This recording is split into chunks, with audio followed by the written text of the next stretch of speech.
lot of people think this whole barefoot thing, I'm going to lean on your Do leg. it. Yeah, this whole barefoot thing is fine if you're like walking around the house or maybe going for a little run or a little walk or a little hike. But maybe you can push much further than that. Don't say anything yet.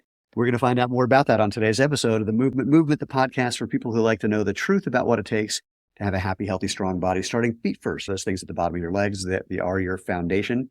We break down the propaganda, the mythology, sometimes the flat out lies you've been told about what it takes to run or walk or hike or play or do whatever it is, and do that enjoyably and effectively and efficiently. Did I say enjoy? Don't answer. It's a trick question. Because if you're not having fun, you're not going to keep it up. So do something you enjoy. I'm Stephen Sashin from Zero Shoes, and I call this the Movement podcast because we're creating a movement. We involves you, more about that in a second, about natural movement, letting your body do what it's made to do, not getting in the way. And so what you can do is really simple. Check out our website, www.jointhemovementmovement.com. You'll find all the previous episodes, of which there are quite a few. You'll find other places you can find us on social media. You can find other places to find the podcast in general if you don't like the way you got it now. And you can subscribe to find out when new episodes are posted. And that's the gist of it. You know what to do. Leave a good review. Give us a thumbs up on YouTube. Hit the bell icon on YouTube as well. Whatever else you have to do. Just look, if you know the drill. If you want to be part of the tribe, just subscribe. You like that? I like that a lot. Bethany, do me a favor. Tell people who the hell you are and what you're doing. Hi, my name is Bethany Hughes. I've been working with Zero since what? 1943. Yeah. Since before either of our foundings. Right before the war. So we're going to ignore you people and we're just going to chat. But here, no, tell them the who you are part, and then we're going to have a conversation that looks like we're ignoring them. Okay. I am Bethany Ann Hughes. My trail name from the thru-hiking community is Fidgit, and I am the founder and leader of the Her Odyssey Expedition, which was an 18,000 mile plus expedition to connect the length of the Americas, telling the story of the land and its inhabitants. Before we even jump in, do you want to explain the whole trail name thing to people? Because a lot of people are not hip to how that goes. Okay, fair enough. Pretty much I find around the world, any outlying community or folks who've faced a lot of adversity together tend to adopt their own separate names. So it's, I think, something that kind of rooted in the military. Guys would do that. And that was a large influence on the thru-hiking community early on. Those were the folks going out there to process through their bodies. And so then thru-hiking took on that tradition as well, that we give each other names based on their characteristics. Or I got Fidget because it's something I didn't see about myself. And this whole new community was one of the first things I noticed. They're like, you're really fidgety. And I was like, no, I'm not. I'm stolid. And turns out. Funny. And so once someone gave you that name by noticing that, did that change how you were behaving? Did you stop or increase your fidgeting? It wasn't an immediate thing, and I definitely chafed against the name for about the first 3 or 4 towns. How come?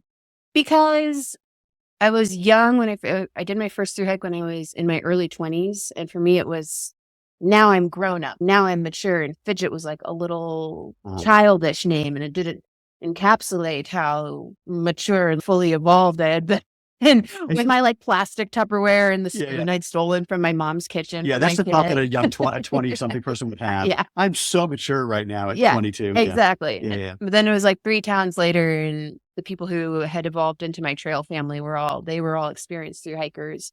And they were sitting outside of a pub, like eating burgers. And there's like a big snowstorm or a big storm coming in over the mountains ahead of us. And I had had my to-do list. I'd done my laundry. I'd gone grocery shopping, and I was ready. I was like, okay, and now we eat and we leave town, right? And they're like, you are the worst fidgeter. Oh my God. So finally, that was when I accepted it. It was given to me the first night before I'd even started hiking. And I was like unpacking my bag at nighttime in a room full of thru-hikers trying to get ready to hike. And then I refused it. But then a month later, they were like, no, you're Fidget. And when the elders of the trail speak, you listen. I like it. But now it seems that you've grown into beyond it in this interesting way. Yeah, it's been an interesting journey. And I think the thing that's really wrapping my mind up right now is realizing that growth is not so much linear as it is cyclical.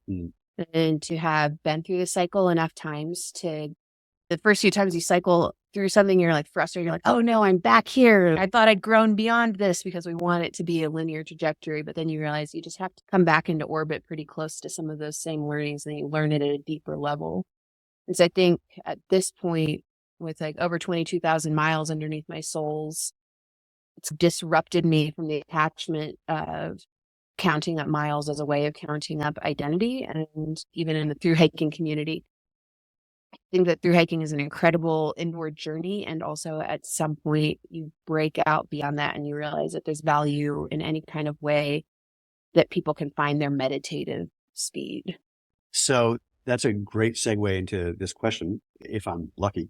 So for many people, they may have heard the term through hiking, but don't really get it Mhm, and don't get what the appeal is, frankly, mhm. because it just sounds, especially if some of the hikes, like, come on, it'll hit me in a second. I've been really bad with names lately. It makes me, not only does the fact that I can't think of one make me crazy, but when it pops into my brain out of nowhere, it Mhm. really makes me question any idea about free will.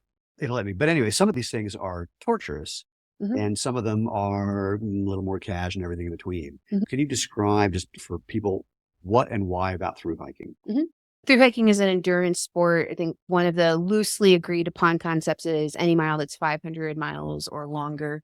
And a through hike is again varying definitions, either done in one single stretch or within a calendar year that you cover the length of one of these trails. And that's become somewhat codified, like in the US and Europe, and then all around the world. There's also long trails popping up with maybe a little bit looser structures because there's more moving parts to it. So some of the classics, Pacific Crest Trail, Mhm. Appalachian Trail. Yep. Come on, give me The the one that, Continental Divide Trail is the one that runs right through our home here, but, like, the oldest one, I think, was the Long Trail, okay. the early clever naming, but we have 11 national scenic trails in the US, and other countries like Canada are starting to get in on these ideas of creating and protecting these spaces because there's this sisterhood of as humans find ways to ground ourselves in walking long distances, as usual with the human way, it's like we have to experience it in order to value it. And in that and realizing we want these corridors to walk, we're realizing animals need this too. Like the grizzly bears need these. And actually, in creating and cultivating these trails, we're creating and cultivating wildlife corridors like the Yellowstone to Yukon route, et that's cetera. interesting. Hmm. And so how much of the trails are, well, let's ask it differently. How cultivated are they on a scale of not at all to, you may as well be walking? I think it depends on which trail you're on. I call the Colorado Trail the red carpet because it's so smooth and it's beautifully maintained and it's well loved. And then there's other ones that are still in process. And then there's other ones like the Pacific Northwest Trail that there's still a lot that overlaps with roads, which, when you go back in history, or particularly for me, getting to walk the length of South America and ancient Incan roads, so well built. And then they're layered over, and then they built highways over the top of them. And at first you're offended, like, how could history be buried in that way? And then you realize 500 years ago, these folks were just such good architects.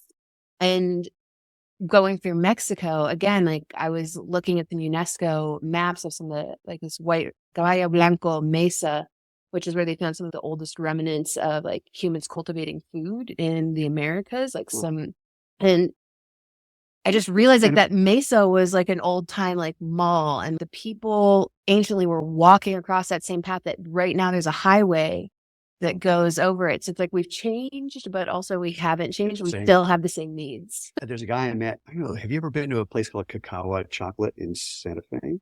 Oh. You would like it. So some of those ruins they found that were big earthenware pots had remnants of things with cacao in them.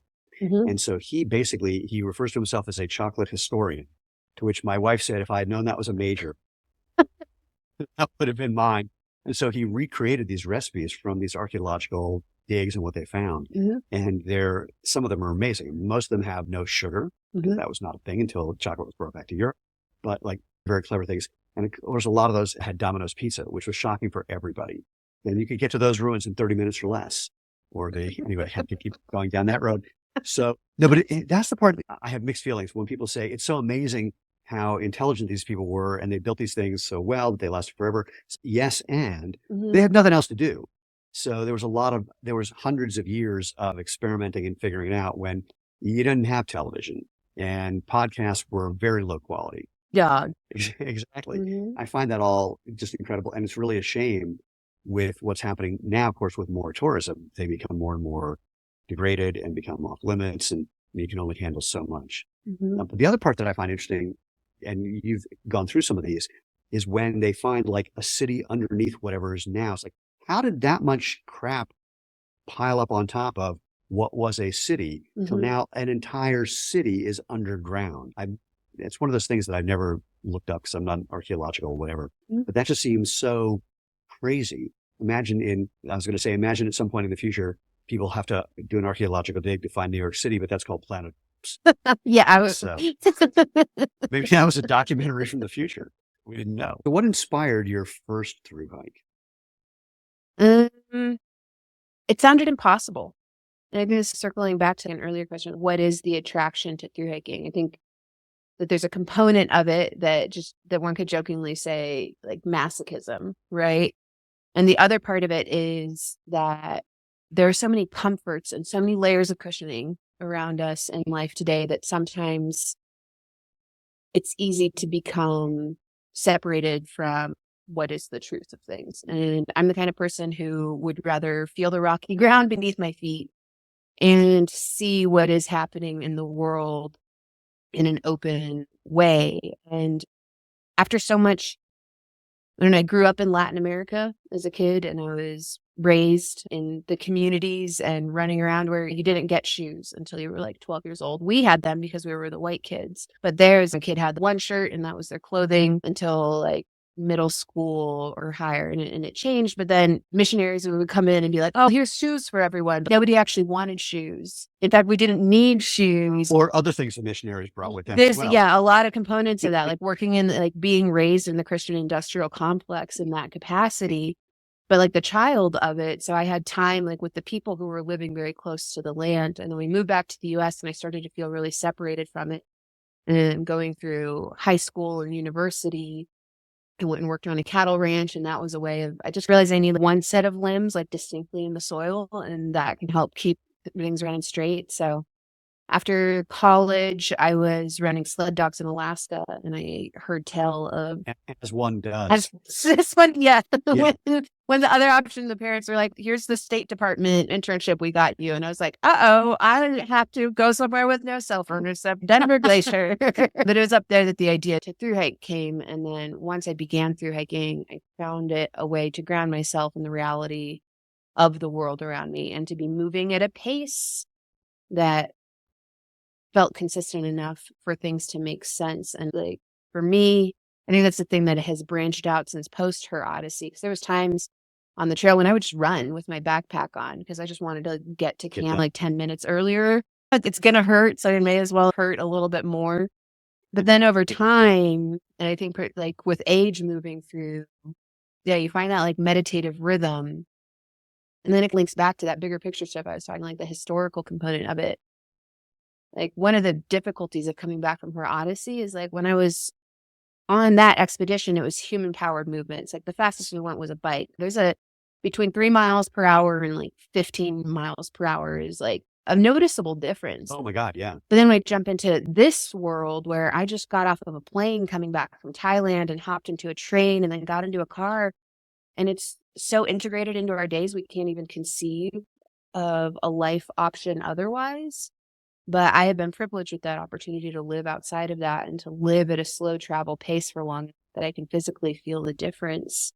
And so as I see people in their lives and in their daily lives, like making the effort to ride their bikes to work or like giving time to walk places, and you realize that reduces your stress because you don't have to find parking. So it's a big notion, but we're coming back around to some of those fundamental ways of making progress. And a lot of that has to do with the fluidity of it and being aware of what is around you and what is beneath you in terms of the ground, and to follow the lead of the other people around you, especially if you're doing it internationally. That's an interesting question. How much do you find, how do you find it differently if you're on a trail here versus anywhere else? Let's use Europe as an example. Most of my experience walking around Europe was when I was studying at Oxford. And so it was a lot of the footpaths and the towpaths. And the thing that struck me the most, coming from the US and from like my Boy Scout background, got my 70-pound pack ready for anything. And then walking amidst the Europeans who were only carrying like a small ruck and like lunch, and then they would stay at the bothies every night. And so I realized that those were built at a time when people were building communities within walking distance of each other. And in the US, we're so splayed out. So I think that was like the most pronounced difference that I would say between Europe and the US.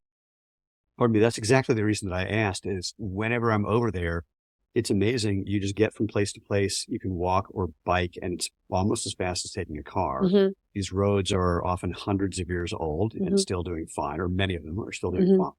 But just also the European, certain parts of Europe, just the general pace of life is different. And so I just imagine hmm that when Europeans are on a trail, different flavor than when Americans are on a trail, different flavor than when aliens from Raja 5 or whatever it is. So that's the part that I'm really interested in. So on that first through hike, what was either the thing that kind of said, oh, yes, to you, or what was the thing that was a big surprise that you had to adapt or adjust to and really see if it fit with whatever you were thinking? hmm Does that question even make sense? There's a lot of, and my mind's going a lot of different directions with different answers. The moment about it that said, oh, yes, was that I had purpose and direction every single day. And also within that, there was space for me to go to the places that I needed to pursue personal growth. Mm. I think a lot in the modern day how rapidly things move asks us to put like personal development to the side in order for like professional development and the capacity. What you were saying, they didn't have a lot going on before televisions Right. or so you don't have as much information input. And I realize that I feel much calmer when I have a lower level of information input than when I'm trying to drive someplace. Got it. And somehow from that space, my mind feels a lot safer and is able to like process things more deeply and recognize this is what will lead to a fulfilling experience. And you get the satisfaction of completing a goal. Like Right. there's measurables as well. So I think it was that balance that really attracted me. I'm going to tell you where this question comes from for the fun of it. I was in Thailand 35 years ago. I was in Thailand 35 days ago. I should say 35 hours. 35 Yeah. days. And so I ended up on Koh Samet. Did you ever go there? Koh No. Samet, tiny little island. I went to Koh Koh whole different game. And Samet is like typically only the locals go. And my second day there, trying to figure out how much. All right, I'll tell the whole story. I was going to say I got really sunburned and then I had to sit under a tree. I got really sunburned because I was out swimming. And as I was ready to come in, one of the most amazingly beautiful women I've ever seen in my life comes out into the water, and I'm going to have to stay in the water. And I'll give you the rest of the story for the fun of it. So we're swimming. I said, what's your name? She says, Flakia. And I literally had to resist from saying Flakia. I hardly know you. But anyway, she's a Danish woman with a bunch of Danish people. It was delightful. But anyway, I got massively sunburned and I had to spend the next couple of days just sitting under a palm tree because I couldn't really do anything else. And I watched my brain slow down finally. Mm-hmm. And it was very interesting. And unlike anything I've ever done, unlike meditation courses, unlike whatever it was like. But at the same time, I could sense that it wasn't like I was getting less information. I was just getting different information. So it was the same processing speed in a weird way, but at the same time, a whole different pace. It's hard to reconcile. Is that you're nodding your head? Yeah. Yeah. I think that's exactly the thing that we all benefit from touching in our own lives. And I actually just got to do a 10-day silent meditation retreat in Thailand. That was one of the objectives of going there. And it was interesting beforehand talking and realizing a lot of us were attracted to go there because it's one of the ones that like, there is no phone, there is no technology, there is no connection to the outside world. And when we can cultivate those spaces as well as have the grit and courage to step into that space, it allows us to ground in this situation that is, which I think is like sets up the firm foothold for the launches that we're having to make. I see a lot of things shifting, like having been out in the woods and then coming back out in the woods, you're very aware of the climate shifting and talking to people who've lived on the same mountain for 3 generations or at least 30 years.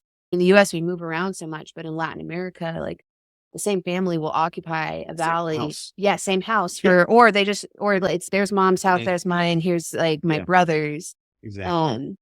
Like they've been watching the climate change and the extremes become more extreme. And socially coming back into the larger construct, I'm seeing that same thing. It's like people are either gunning the engine, working their patooties off, and then they go on vacation and they just crank. They don't even go through neutral. They just like slam on the e-brake And I think that's one of the things that I don't think we realize how much it knocks us off kilter, how much moving from one extreme to the other is. So those moments to slow down and to like experience that swing at a natural pace, whether it's the gait of your feet when you're walking or you're running or in your life in general. I think it's that slow travel concept and letting it seep into your body, and nobody's going to understand it unless they've experienced it. Yeah. Yeah. To that point, you used a word that I'm going to have to look up. Was it Vacadian? Vacation. Yeah. I'm, after we're done, you can tell me how that works. A little unclear. That's a whole other 35 story. years ago. That was a big one. Although that was, let's say, the vacation was cut short by an event, and this is going to be the world's shortest version of this story. I ended up in Beijing on June 3rd, 1989. And so June 4th was the Tiananmen Square massacre. And I got caught in a shooting spree and held captive with 6 guys pointing machine guns at my head for a while, trying to decide which one would have the honor of pulling the trigger. And apparently none of them did. And I was actually literally thinking about this morning for no apparent reason. I was thinking if I had to do a talk about this, it's shocking this is coming up. I'm saying the fundamental experience, the most important part of the experience was after I was there with my best friend who had been living in China for about a year at that point. And we were just going to find out what had gone on the night before. And in the process, caught in a shooting spree, got captured, et cetera. And as we were leaving, I had this endorphin rush. Imagine you're in the ocean, you're facing the beach, and you feel the undertow pulling out behind you, and you're trying to keep your balance. And then you know that there's a wave coming, but you don't know how big. And then you get slammed by this wave. But the wave isn't slamming you. It's just filling you with bliss and relief and every positive thing you can think of. And my next thought was, wow, if this happened every day or every couple of days for a month or something, if you were in a war situation, I don't know how you would be able to come home in any way where you'd be sane, or in any way be able to tolerate someone saying, honey, the dishwasher's broken, and not want to just lose your mind. I don't know how we got off on that. But anyway, so the vacation was a little less vacation-y than I thought. At one point I found myself, I'm not a drinker, but 2 weeks later I found myself having a lot to drink for about a week. And then I went, that's interesting. And that was the end of that. But yeah, it was pretty wacky. And I think that's the difference between vacation and between travel. And I think that very much goes to the heart of what I have come back from Her Odyssey with in terms of slow travel is like vacation is one of those like cultivated experiences where you like do Bali, do Patagonia, and hearing people speak in that language, and it very much is that, okay, I've gone and I've gotten what I want from these experiences. And I think that travel is more of you make yourself available, vulnerable. And I think that's one of the things, circling back to the through hiking idea and what kind of people through hike. When I first started through hiking in 2010, it's a broad generalization, but also those of us who are out there, we've got our own stuff going on. And one way to say it is we're all broken. Many of us are like recovering from trauma. A lot of them are just coming back from military. People are dealing with PTSD, CPTSD, like even today, like the queer community and folks like on identity journeys. And in my own personal journey as an empath, it's been stepping away from people that I was able to figure out, oh, this is who I am, not who I am in reflection to others.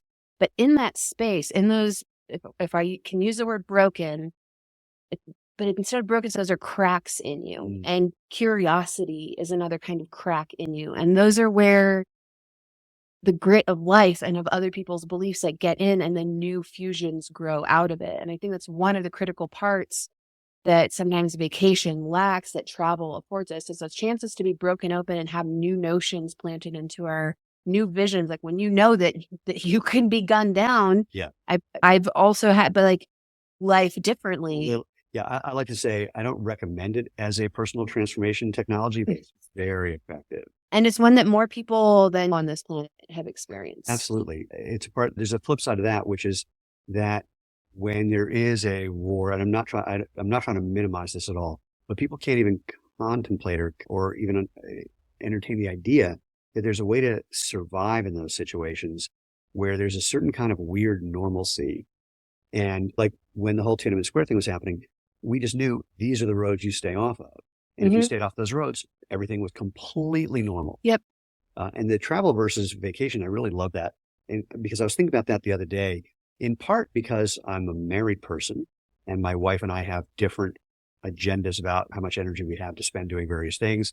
And I was just not bemoaning, but thinking I'm going to have to at some point, when we have time, assuming there's ever a time where we have the ability to do this, say, I'm going to just take off for 4 or 5 weeks because when I was in Asia, that was my fundamental thing is I'm going to land somewhere and then something's going to happen. I don't need to figure it out in advance. I'll look lost. Somebody will say, can I help you? And the next thing you know, I'm having dinner with this family. And that's just less likely to happen when you're a couple, frankly. Yeah. And you traveled as a couple. So how is that different than traveling solo? Yeah. It was interesting because across Latin America, I hiked most of South America with one other woman whose name was Lauren Nean Reed. And it took me several thousand miles to figure out because they would be like, Estambia. I just love that. It took me 7,000 miles to figure out. Speaking of like thinking things all the way through, but they would say, Están viajando solas, like you're traveling alone. And they just kept on repeating that. And I immediately went into that like white woman defiant space and then being like, obviously you don't understand what there's two of us. And then it took one woman just literally being like, you have no man with you for me to acknowledge that is what they were saying. Wow.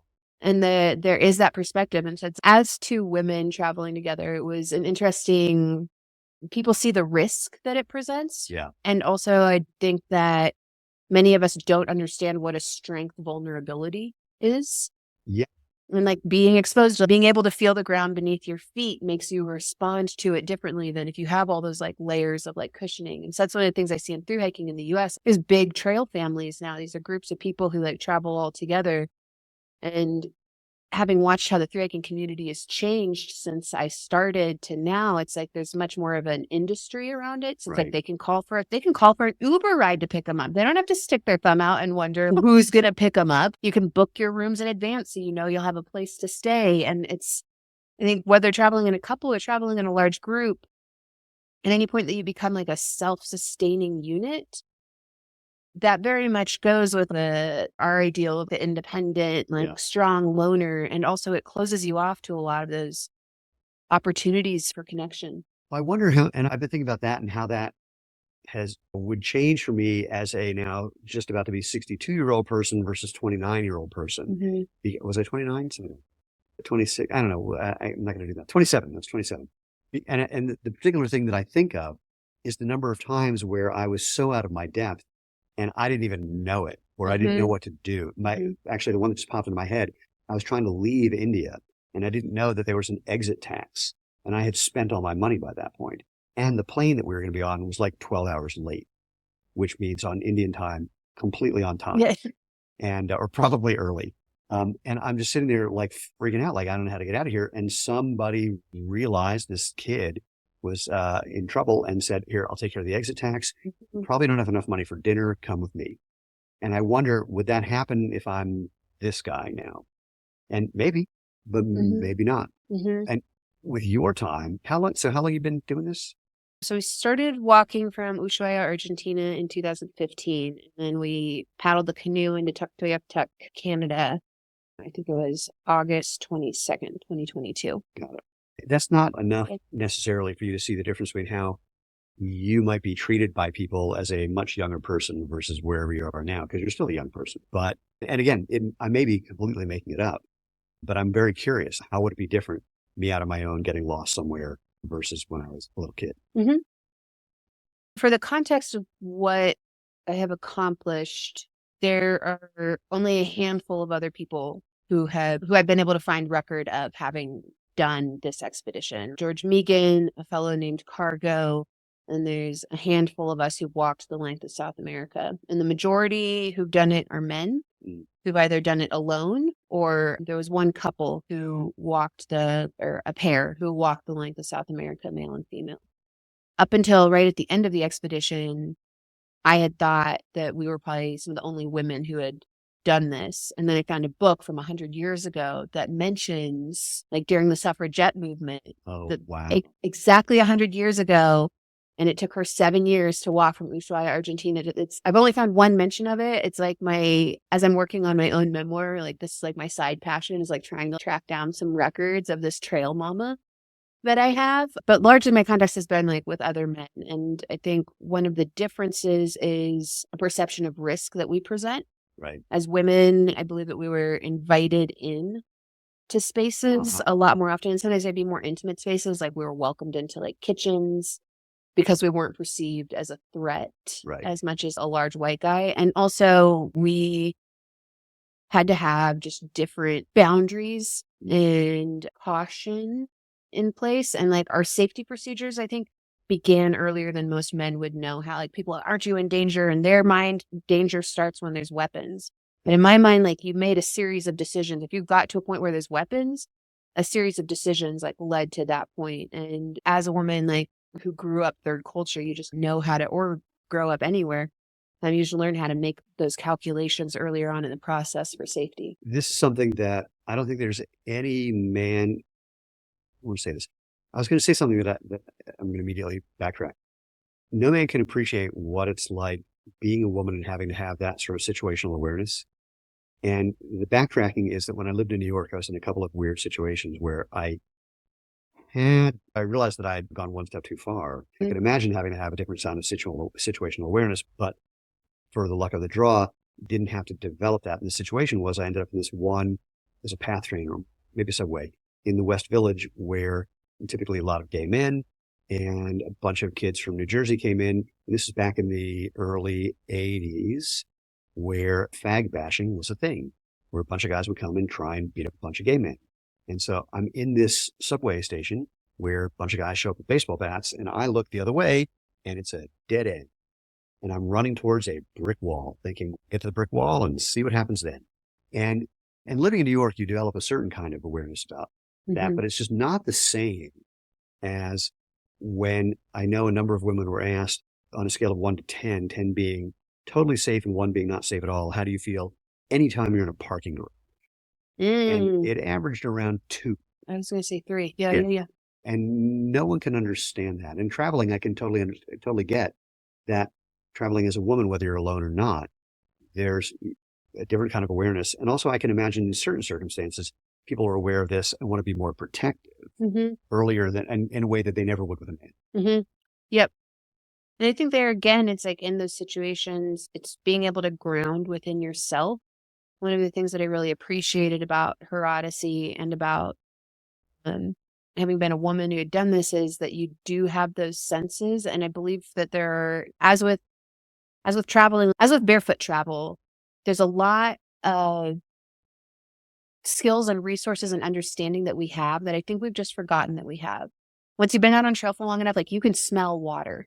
And so these instincts that we counted on, that I think have been blunted by all of the like cushioning around us in our daily lives, does start to peel away as necessary. And they call it the spidey sense. But for me, it had been doing some work before going and grounding in my own body and just knowing like where in my body different alerts are of just like sadness or like frustration, and danger was always like the baby hairs. My baby hairs would still try to warn. And having been a woman in the first world, there's a lot of emphasis on being likable and being polite and giving people the benefit of the doubt, and the Christian upbringing, like second chances, is very important.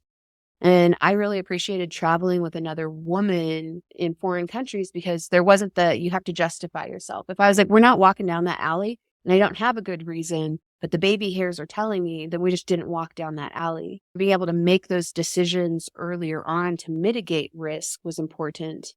And then circling back to the fascinating story that you shared in terms of like how sometimes we process things after the fact, or there's latent blowback from it. By the time we were getting up towards northern South America and like Central America, where the machismo takes on a different tenor. Yeah. I think there's more border crossings, and borders are always the most dangerous part of any kind of travel. As you learned in India, that's always the riskiest, and there's always a high level of anxiety that's going to come around that. But that was where I realized that all of my frustration of sidestepping and smoothing my way through machista expectations was starting to come out, and it was coming out in this really, I want to say ugly, but instead I'm going to say I was Karening out. I was getting really upset and like trying to exert my own authority and power in situations that was not ideal because at that point we were in the middle of the Darien Gap. And there's a lot of large weapons in there, and there's a lot of different military, and there's a lot of people just trying to do their own thing. And we've learned very much, you just mind your own business. Like what's in your backpack's in your backpack, what's in their backpack is in their backpack. But with the military, it wasn't like that. And then it was along the Costa Rica, Nicaragua border, the Rio San Juan.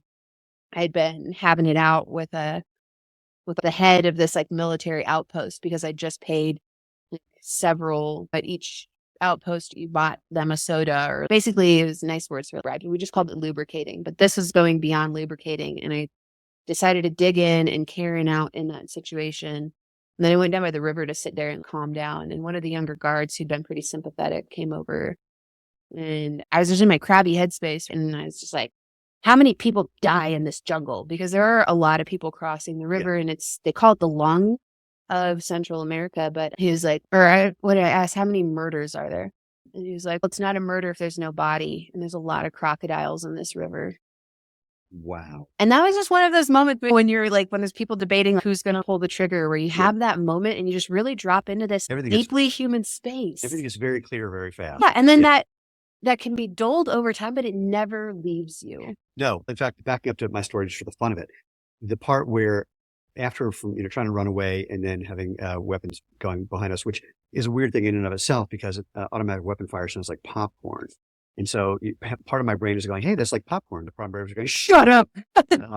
And from the time that we got captured till the time we got released, I've never been more lucid in my entire life. Mm-hmm. And everything was very clear. I really only had two thoughts: keep John in my sight, and I want to know if I'm dying. I want to have 1 second where I know. Mm-hmm. And what popped into my head, for the sake of saying it, was this Buddhist idea that your last thought determines your next rebirth. So literally I was going, hope I get a good one. Yeah. Seriously, that was like the thought. I want to know, hope I get a good one. And whether I believe in that or not is irrelevant. That's just what was popping. It's very entertaining. And then a whole bunch of jokes. Like as we were running away from the automatic weapon fire, I had been thinking, God, if I get killed here, my parents are going to be so pissed. And which I thought was good. And the next was, I can't believe I got John into this because it was my idea to find out what was going on.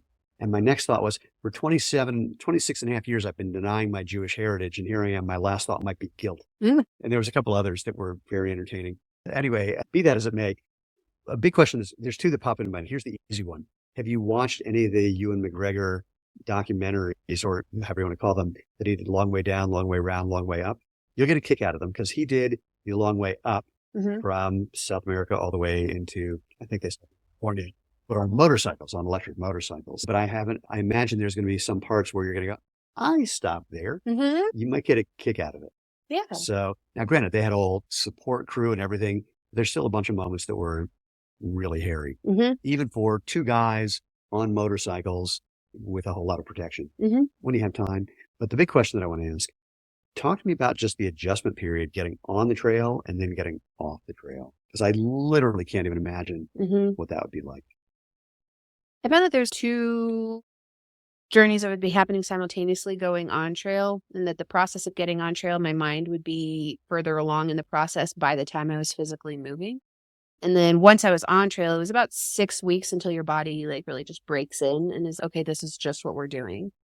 And then after about 2 months for me or so, then all of a sudden like food stops being food and it starts being a unit of energy. Interesting. And I know how much I can get off. I know how many minutes based on the kind of terrain that I can get off of. Like when I first started through hiking, like Snickers bar was my like primary unit of measurement. I could get 45 minutes on like normal terrain, 30 minutes on pushing it terrain. So miles per Snickers. Yeah. That was pretty much like my early math. And then as I've grown, and through hiking and getting to do it in other countries, you also begin to recognize food deserts. Yeah. And for example, traveling across like the Pampa down in Argentina, or the Altiplano in Bolivia and Peru, where you see local women feeding like tricolored corn that they grew. Yeah. They're feeding that to their chickens, and then they're feeding like bleached crackers to their children. And you can even like when you go through the little stores and you like pick things up, they're super light. Everything is like really light, but it's packaging. So that means it's developed. So that means it's better. And having a conversation with a quinoa farmer and her ruling, like the price of quinoa has dropped so much I can hardly afford to feed my family. So I was like, then why don't you just eat the quinoa? And she was like, that's for selling. There's a concept called mental accounting. Mm-hmm. And that's what it is. Like, it's like the easiest way to describe mental accounting. If you were walking down the street and found $100, the question is, would you put it in your bank account and treat it just like income, or would you blow it because it was free money? And so there's the free money account and there's the regular money account. Mm-hmm. And people do it all the time in ways that seem crazy. Mm-hmm. It's like, I just bought 2 pairs of pants about a month ago. It's the first time I bought clothing in 5 years because I just don't give a shit. Mm-hmm. There's other things where I will spend money on. Actually, my favorite mental accounting, I called my wife and I said, I think I'm having an issue about money. She says, why? I said, I just bought some apples that were $3 a pound. Normally I wouldn't pay anything more than $2 a pound. Something's going in my head. And that was our joke, and that's been a big, anyway, blah, blah, blah. Mental accounting is like, yeah, that's the food for selling. Yep. Here's the food for eating. And it makes complete logical sense for them, not for you. It's another way of seeing the world that is logically consistent. And you've also framed really well, like the expanse of those moments, right? We've both talked about like our own personal experiences of really extreme ones. Yeah. And then there's those smaller, not as threatening. What's going on with the price of this thing? Or like, I don't like you're interacting with a person from another culture and they have a totally different way of greeting, like learning how to like hand money in Thailand, or even like navigating like Confucian hierarchy when I was going through Korea and being like, okay, there isn't room for your like your Western feminism is very much a thing. And you are in fact picture perfect for that. And so you need to but those moments are like the richest ones. And you just have to realize that sometimes gonna be in that moment, you're not prepared to learn. But if you can just put a little marker in that you can come back to even 35 years later, and then you can connect it to another experience that you had. And it's that breadcrumb trail that no matter how far away our daily lives might take us from what this experience is, you can always come back to those and they'll be waiting for you once you do have time for that foreign word vacation. One of the things that I find so weird about that for me personally is that, and that's redundant, is when I'm in China, I'm either on my own, where I have one experience, or I'm the Western businessman. And I don't do code shifting. I treat everyone like they're a friend of mine, which causes all sorts of problems in certain contexts, certainly in that kind. And I've learned to play the role. And I find it very bizarre and silly and crazy, but also I recognize that's what is expected. That's what has to happen. It makes total sense. And so I've been able to, I'm certainly not perfect at it because I find it so weird. Yeah. But that's, again, stepping into how I'm trying to get, when my wife and I were in India 15 years ago for a friend's wedding, and it took us a while to recognize who we are and what we did in that same sort of way. So, for example, we were staying in an area where there's very few white people, and there was a couple of kids, so therefore very few beggars. There was a couple of kids who came up and were asking for money, and after the second day of this, I said to them, so look, here's the deal. I'm not going to give you any money, but if there's anything you want to do, anything that would be fun for us to all do together, I'm your guy. Yeah. And they thought I was crazy until 2 days later, and then they went, let's go. And away we went. And it took everyone else that we were traveling quite a while to get hip to the idea that we can't use our Western way of looking at things in a place where it's a whole different worldview. There are people who were literally living in some combination of cardboard boxes, and that was their home. And I'm not saying it's great, but they were completely content with that's the way it works here. Your home is a thing of cardboard boxes, and here's where you go for this. And it's a hard-won mental shift. Yes. Not impose your ideas on what's around. How to decentralize yourself from your own experience is one of them. Or lack thereof. And learning the capacity to do that is its own thing, but particularly when you're in someone else's environment. Yeah. And that reality, just having moved through areas with like heavy gang presence or heavy military presence or a lot of narcotraficantes, you just learn what's your business and what's not and how to move through those spaces. And it's the richest space for personal development is letting yourself be uncomfortable and like trying out, like standing in another position, being like, okay, fine, I am the businessman.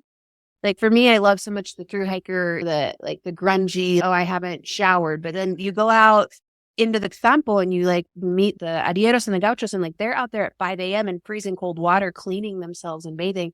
And you realize, okay, there's dignity in how clean you present yourself. Like I take it for granted because I assume I'm going to be able to have a washing machine to clean my clothes next week. But that's not the reality for most people, and was not the reality for us for much of South America. And so, but it is in those spaces where you're willing to challenge your own perception of yourself, to understand the local cultures, that it's going to be the experiences that change your life. I'm guessing that this has happened to you, where you are invited into someone's home and they are giving you more than you can imagine they have any right to give anybody. And what was that experience like? Because that happened for me once or twice. It was like, of course, I have an evolutionary kind of philosophical thing about why we do that, which is if you're in a community where you are just always giving your most valuable things, when you're in need, somebody will do that for you. But even still, coming from a, let's say, semi-Western perspective, what was that like for you? What happened? Yeah, it actually felt really good for me, having been raised in the community that I was, to return to gift economy and realizing like how paper thin, literally, we have made exchange as people with money and like from the Western world. And it's like, we assume that if we can pay for something, it should be there. And in many of these places, like it's not, and I would find it in myself getting into these remote towns, like, hey man, you got some Wi-Fi? Or then recognizing that like things like hot water is a luxury, or even clean water is a luxury, and receiving so much generosity. I think in the US culture and in through hiking culture, we have this concept called trail magic, and it's, you're out there, you're putting your all into it and good things come to you. And this is also coming from a country and an environment where many people's needs are met, and those people who are helping you, because like in our culture, it's almost like the giver gets to decide how much they're going to give. And in Latin culture, it's the guest's job to put down a boundary when it's too much. And so there was one point, for example, when a gaucho had invited us in, and he had made bread that was clearly his bread for the week. And I was watching him in the kitchen and realizing he was taking his last piece of bread to give us seconds. And so then it's that balance of, you need to receive their generosity, right? If you don't receive the offerings of the generosity, then that's almost a degradation and you hurt feelings. So you need to be able to receive. And also you need to be able to say, like, when isn't, you have to be watching, which are all things that we have not learned because we've streamlined interactions and exchanges. But gift economy is much more cyclical and the part of the gift is, I am observing your reality. Yeah. And so it's dangerous to take the sense of entitlement of endurance sports in North America, whether we're talking about backpacking or bike packing, or we're just used to being celebrated for exploring like this extreme of human exploration and body and self and ground. You're going to places where people do have nothing and would give you literally everything. And then talking to people at either extreme, like the two places that I found it the most prevalent was far south in Patagonia, and then far north going up towards the Arctic. I had a really interesting, like the larger latitudes in either direction. I think people having known need and known challenge, places that they're like, of course, we're going to help you. And like, for example, talking to some of the Inuit folk and them trying to explain, like we'd finished, like they'd put us up for a week. Like it was just an amazing experience getting to spend time with them. And after a couple of days, I understood when they just kept on being like, no, like generosity is part of our culture. Yeah. And so realizing that being able to receive the generosity and also reciprocate in a way, instead of just being like, oh, I deserve this generosity because I got here. Like, I'm so cool for being here. It was really humbling. And then finding ways to give back is one of the things I think those of us who have the fortune of being on the like front ends of these waves of change, like, some of the first to create some of these trails or hike these trails, you get so much generosity and you write about it on the internet, and then everybody else comes looking for that as well. But if we don't understand what we need to bring to give back, then after a couple of rounds of it, people are burnt out. And I saw a lot of that in Central America, for example, where like generosity has been taken for granted, overstepped, and now people are terse about it, and then soon guns are coming out. Right. So it's a process, and you get to decide which way your one body weight worth will like weigh. And I would say bring gifts and give time. We were, Elena and I went to Cuba last October for our 20th anniversary, and people said to us they have nothing. And so bring what you can. And we brought 2 giant duffel bags full of medicine, snacks, shoes. We brought a lot of shoes to give away, which was really fun. And uh, people could not have been more grateful. And it was, of course, delightful that we were able to do it. But we also had the thing we had to go through was we're the rich tourists, which we didn't like until a few people said to us, this is how our economy is working now. If it weren't for you, we would have literally nothing. It's like, oh, then I'm thrilled that I can do this. And again, it was getting out of our American sensibility of however you would describe that in that situation. Anyway, changing topics.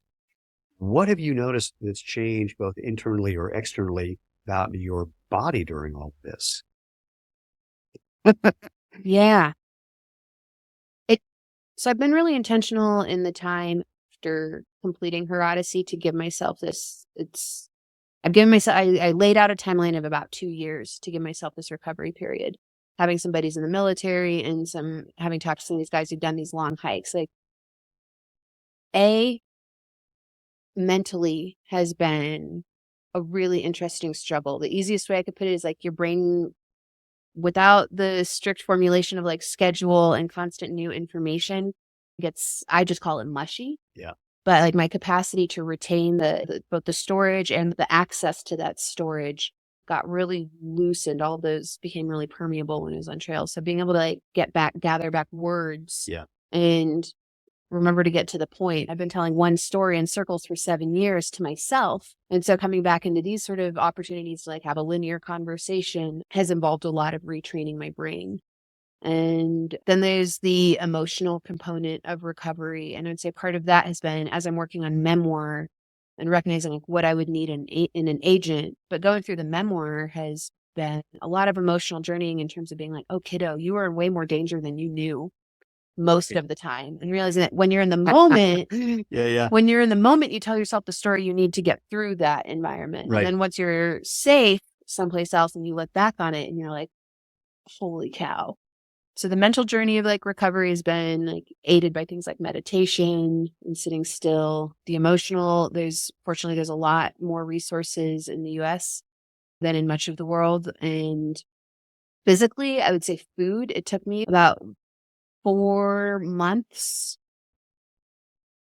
to resume eating for pleasure. To sit down, it was as physical as after so long of just eating cooped over your bowl and just trying to get the calories into you as quickly as possible so you can get to sleep as quickly as possible. I went back to my little being trained how to be a lady and learn to put your fork down in between each bite and actually chew your food. Wait, what? Put your fork down. Wait, hold on. Can you put a sandwich down once you start? Seriously. I've been asking people this. Yeah, I do. Okay. You have to. I am unable to do that. Literally, if I'm picking up a sandwich, it's gone. I can't put it down. I still can't drink a normal amount. The first drink is and then I have to gasp afterwards. I've lost my capacity to drink like a normal person.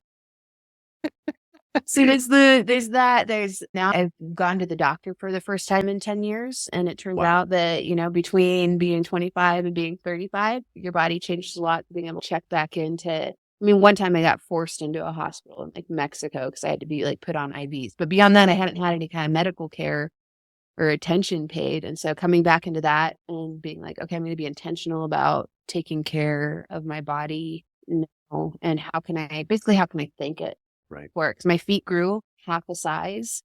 And it's just, you took a lot of the impact, girl, and you stood up to it. So I'd say those are the components of it. And having time to show up for that journey has been a huge blessing and privilege because, again, my male counterparts, it was all rush off into the next thing within a matter of days. I'm just thinking about, and literally it's bare imagination of how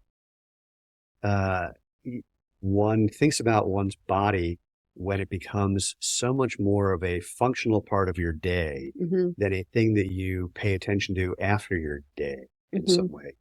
And I mean that both the technical thing of getting better at doing certain kinds of work, getting better at walking, getting better at whatever it is, versus using your body. I'm trying to think of how to describe this.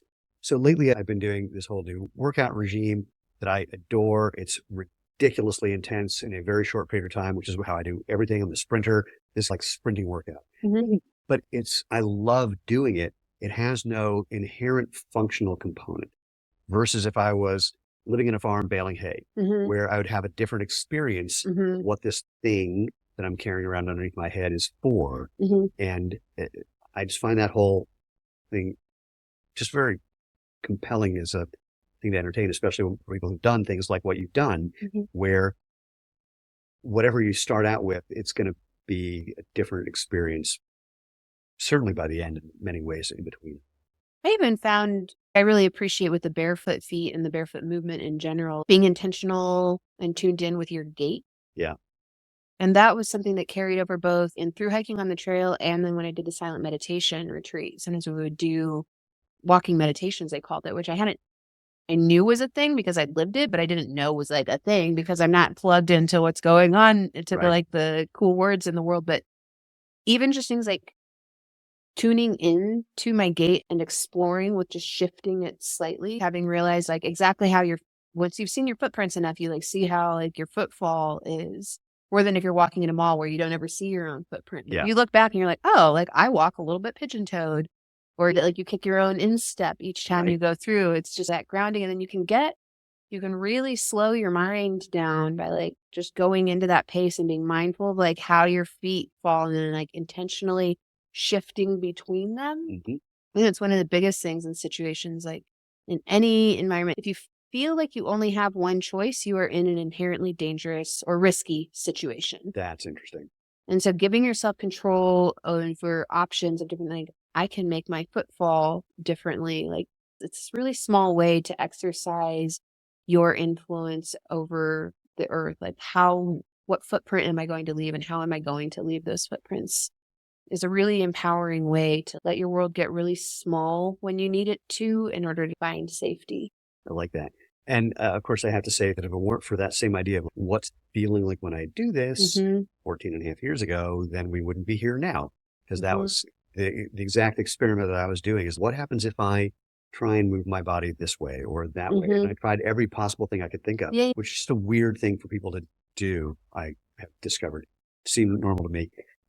But that was, and ironically, for the way most people think, it was paying attention to the foot that was doing a better job, the leg that was doing a better job that got the other one to get with the program.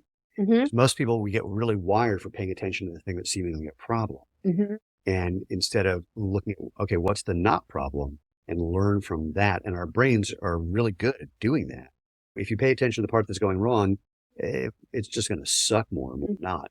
Pay attention to the good part. And let's just see where that goes. That's been a hard earned, that's a really powerful, I think, directional lesson, particularly as I'm trying to get my brain back online.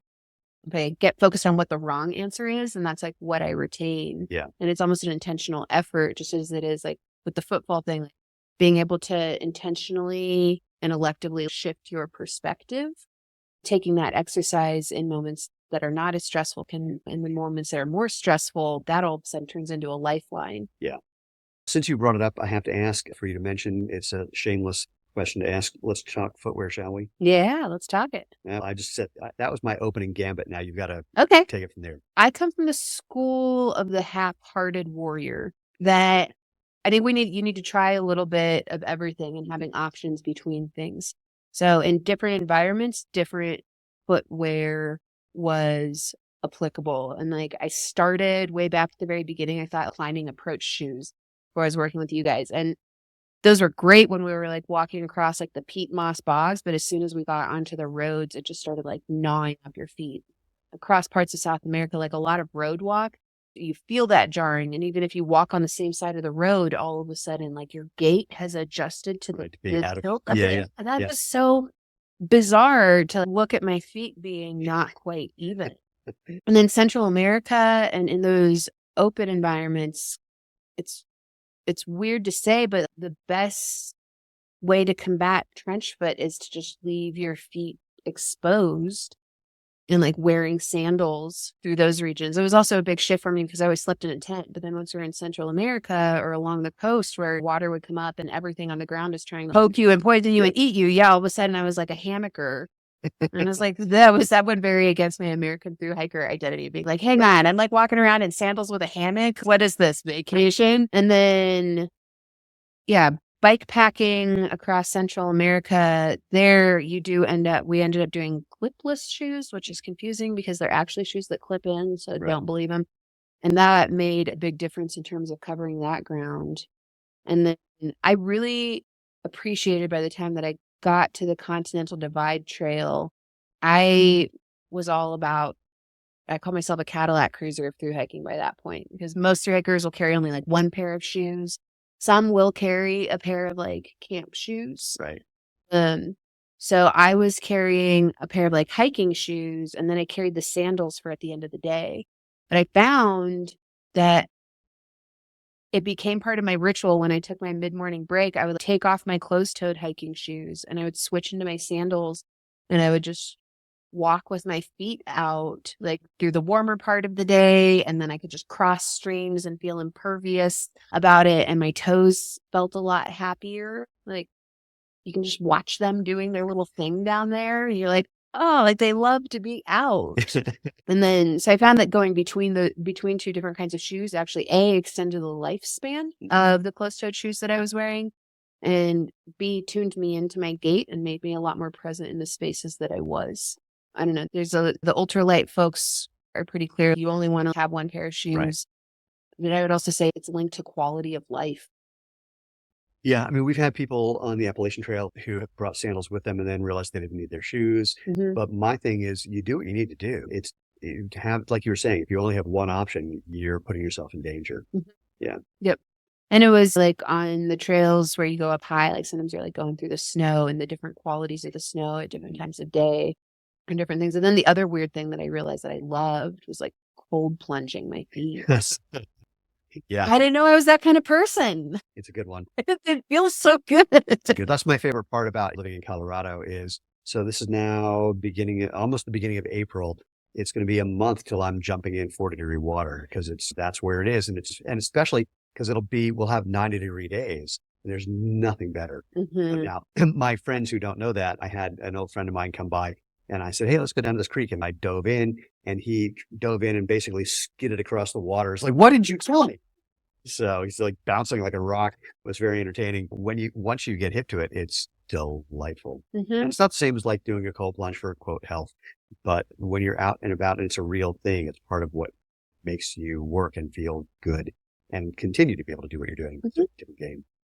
So speaking of continuing, not really, if somebody was going to even consider a through hike or what it would take to get to the point of considering one, what would you say to those people? I would say enjoy the process of getting there. Preparing yourself for a journey is just as much of the journey as the journey itself.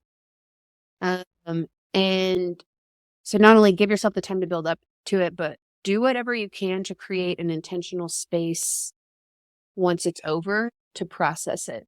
Because one of the things I've come away from this journey with is we don't learn from experience.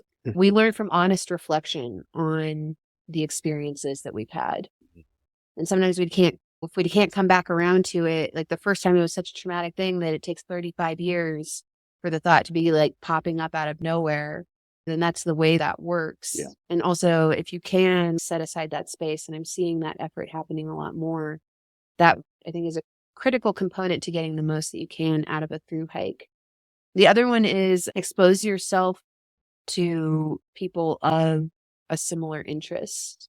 That's actually what got me out to Colorado. Was I had through hiked and then it had changed my value system, and I moved home to Kansas City, and the prevalent vibe was like, okay, and now you settle down and now you play by the rules.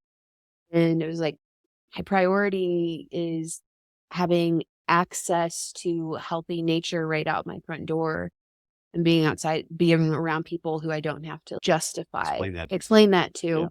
So that was what moved me to Colorado, and seeing more and more people like coming here. I think craving that is showing that we're all wanting to come back to that. So if you're feeling that in any way, I say feed it. Works. Any last thoughts? Anything we missed?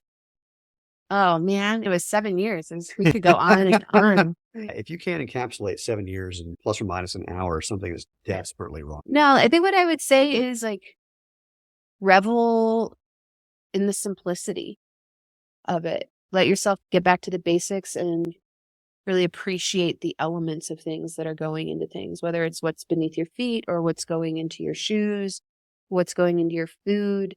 I think that enriches an experience more than any amount of money that you could spend on anything. It's just being there for it and feeling it all the way through. And if there's an uncomfortable thing, if you can't look at it at that moment, you can look at it later, but put a pin in it. Like those are the valuable times. I would say if it is uncomfortable, put a pin to come back and look at it later. Because if you take it at face value forever, it's going to be ossified and problematic. I mean, just to do the epilogue for my thing, after Machine Gun, blah, blah, blah, I had a number of very traumatic experiences, or let me say it this way, a number of things that would happen where I had a very unpleasant response, basically every June 4th. And whenever they would show the picture of the guy with his grocery bags in front of a tank, which this is a weird one, because again, this happened a long time ago. My memory is that we were in the Palace Hotel in some reporter's room and watched that happen.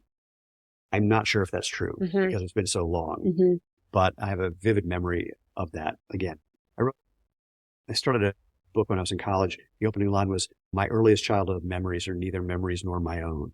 And I feel like that about certain things. But it was, in fact, when I came back in the original Batman movie, there's a scene where the young Bruce Wayne his parents are being mugged, and the mugger turns to Bruce Wayne and points a gun at him, cut to a first-person shot from Bruce Wayne's perspective where he's looking down the barrel of the gun. And I ran out of the room. But so after a number of years, I really looked at the whole thing more carefully. And this is going to sound crazy for people, but I'll say it anyway. I referred to the whole thing as a traumatic experience. But if I was really clear, the only time that it was in any way traumatic, from the time that we realized, oh crap, we better turn around and start running, to oh crap, they're shooting at us, to get down before we get hit by a bullet, to getting captured, people pointing machine guns at our head, getting beaten a little bit, getting on our bike, the endorphin rush. The trauma, the stress didn't kick in until I had the thought, I almost died. Yep. Or I could have died. Until then, lucid, clear, blissful endorphin thing. But then that thought, that's what kicked in everything else. And once I realized that, when I slowed the film down and saw that frame, then the whole quote trauma thing just literally disappeared in that instant. And it was just a good fortune that I had the invitation to kind of really look at this story carefully and remembered, that's when it was a problem. Not the event, that thought. The reflection, again, thank you for sharing that. Being willing to reflect on those experiences is a huge challenge. Yeah. And I would say that one of the things I've been working through over the last couple of years there's 3 memories. There's your physical memory, like your body, when you feel your body respond to the sound of popcorn, right? There's the mental, which puts those like words to it and is like almost died equals this. And then there's emotional memory. And it's like what you remember. And I think that emotional memory has a lot more sway in some of these kind of environments than what we might logically want to believe. And also knowing like those raw points, like just to wrap up and bring it back to shoes and make it something like small, like when I'm in my barefoot shoes and you feel like a sharp rock and there's like that flinching away from it. But then there's also that like when there's a big, beautiful root across the trail and you can make your foot fall. So it just like stirs and it's as beautiful. So I think it's like accessing both of those kinds of memories are things that we can learn and ground in and keep coming back to throughout our lives. Yeah. We're wired to pay attention to the difficult things because way back when those were the things that killed us, but we often forget the flip side. And I got a story I'll tell you offline that takes that to an extreme, but not ready to pass that on. Fair enough. So all that said, if people want to find out more about you and your journey and Her Odyssey, tell them how they can do that. Yeah, absolutely. You can find our information at www.her-odyssey.org or on any of the social media platforms. We're on Instagram. I'm still making some YouTube videos. Facebook. And the way that I work the best is being directly in contact with folks. I've been doing some consulting while I've been writing, helping advise folks as they prepare for their own off the beaten path journeys, or even just concocting audacious dreams and building things outside of the typical structure that will bring more light into the world. Are projects that I've been advising on. So if you're building something and you need somebody to like help you build that up and fortify that, we're here for you. Join the movement. There's who you need out there. This is the first time I've looked in the camera and realized that by sitting further back from the camera, yeah, you're a little bigger than me, but my God, it looks like a munchkin. There we go. That's we didn't do that sooner, but we weren't looking right in the camera. First of all, thank you, Fidgit. My pleasure. Thank you for having me. Pleasure. And for everybody else, thank you. And reminder, go to www.jointhemovementmovement.com. You'll find previous episodes. You'll find all the places you can find us on social media. You'll find all the other places you can find this same podcast if you don't like the one you're getting it at now. If you can share and review and all those things to spread the word. And if you have any questions, comments, referrals, recommendations, complaints, whatever, if you know anyone who you think should be on the show, especially I've been saying this for over a year now, ideally someone who thinks I have a case of cranial-rectal reorientation syndrome, I would love to have that conversation. Either way, whatever it is, you can drop me an email at move, at jointhemovementmovement.com. And until next time, go out, have fun, and live life feet first. Or nose.